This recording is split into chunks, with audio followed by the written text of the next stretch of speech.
Morning mayam ngasidi akhoi jumda tarpon tawdoi aba adu tarpon gi preparation mayam kai tawi tawde habdo clip macha kafori aba video do adu ai mayam da share tawjarake yengminasi ko asina ina jumda preparation tawba mayam da yenghaliba ko sina guest sulani moi chak thomba khotpa bamo lae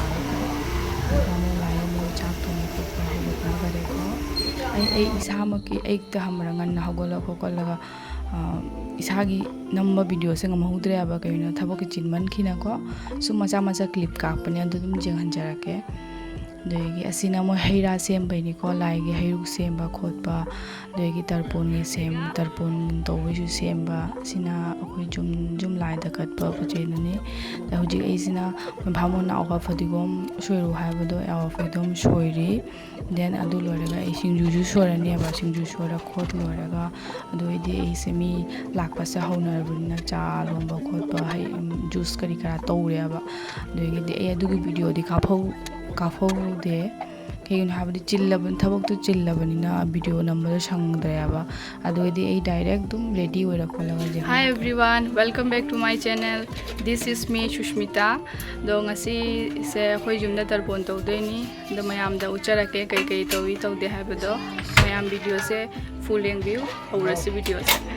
Hujik se mi lakpa honare doidi khoi mamoi sulae mamon ini mamcho adagi bai mamo machanupi degi hoi mamo machanupi ani mamo ani shube machanupi ko adu sulai khole doidi se hujik mi pong chapi thak tora khot lora matungda ngahak phame manabi singa deng hak chiche hoi singa phame aduidi hujik sine mi lakpa khot pe clip kapho mayam do adu ni share tawri se ko yam na budi kapho de ko the yam chawna bu to banate sum me 75-80 rom pizza bani ko yam degi khoi gi mamon se la bani na khoi isa ge lijaba lai su lenge aba do adu sum ucharake kai hujik sina like da be sum pesa kat bachali ni ko ise degi ti pesa se katlani katla matunda kat haibudi ko nungsa se khusa ama ko doigi nungsa saba natana ko karen se lai chatli sumai to leba ko es olang mada de mi lak pasiga mi mayam jamani na ko saba su tisu hengat leba doidi hujik se ai zum asi tawra khot loraga ngahak ai video clip ka pure ai video sum ngahang na mure video nama matungda moi kirton hora khola matungda doigi di habadi chak se loramda matang jomda da ko do ai juice sen jele aba mi mayam siga moi do aiga hoche putuga jemina de juice se do mayam so ing view ai yamna budi video ka phode ko sum macha clip ni do mayam se pambi bata di video se like to video mu comment su to video mu ko doigi share su to view ai channel se subscribe su to view se imung nang ha phammini ko sabana karen se chatli lai sum tawi chumaina doide hujik se lai khoromba chatli ni akoi lai lengak podo ado khoromba chaleni do khoroma matungda ai sum imung da change mayam akhoi tarpon tawse ko yam chawna bodi tawde sum mi 75-80 rom pizza bani aba hujik se hoi imung change mangone sumi pok phamnari aba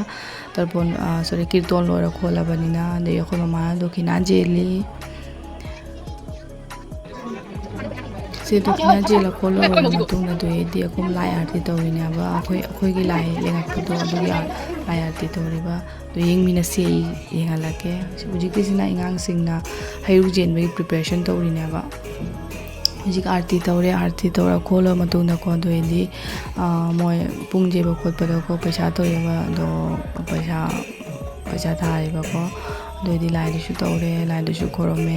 matungna asi loira matungna sum chak chana be tonare aba chak chana khona ba chalu thanare adoidi mi pro chak chana matungda doidi sum mi pro jum chana re aba sini mayam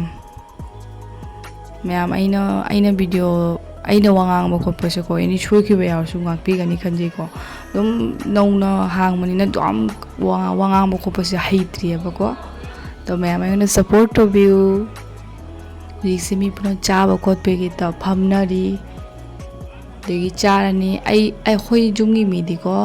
ꯃꯇꯝꯗꯨꯒ ꯆꯥꯍꯧꯗ꯭ꯔꯦꯕ ꯀꯣꯟꯅ ꯃꯣꯏ ꯃꯤ ꯆꯥꯅ ꯈꯣꯠꯅꯕ ꯃꯇꯨꯡꯗꯨꯗꯒꯤ ꯆꯥꯔꯤꯅꯦꯕ ꯁꯤꯅ ꯃꯉꯣꯟꯗ ꯈꯔ ꯑꯃ ꯄꯤꯖꯔꯦ ꯑꯗꯒꯤ ꯁꯪꯒꯣꯏꯗ ꯈꯔ ꯑꯃ ꯄꯤꯖꯔꯦꯕ ꯑꯗꯨꯏꯗꯤ ꯃꯣꯏ ꯆꯥꯅ ꯈꯣꯠꯅꯕ ꯂꯣꯏꯔꯒ ꯈꯨꯠ ꯍꯥꯝꯅꯕꯩ ꯊꯣꯛꯅꯔꯛꯏꯅꯤ ꯑꯗꯨꯏꯗꯤ ꯃꯣꯏ ꯀ꯭ꯋꯥ ꯆꯥꯔ ꯈꯣꯠ ꯂꯣꯏꯔꯦ ꯑꯗꯨꯗꯤ ꯆꯠꯈꯔꯦꯕ ꯑꯗꯒꯤ ꯍꯧꯖꯤꯛꯁꯦ ꯑꯩꯈꯣꯏ ꯌꯨꯝꯒꯤ ꯃꯤ ꯋꯥꯠꯍꯧꯕ ꯃꯌꯥꯝꯗꯣ ꯑꯗꯨ ꯆꯥꯔꯅꯤ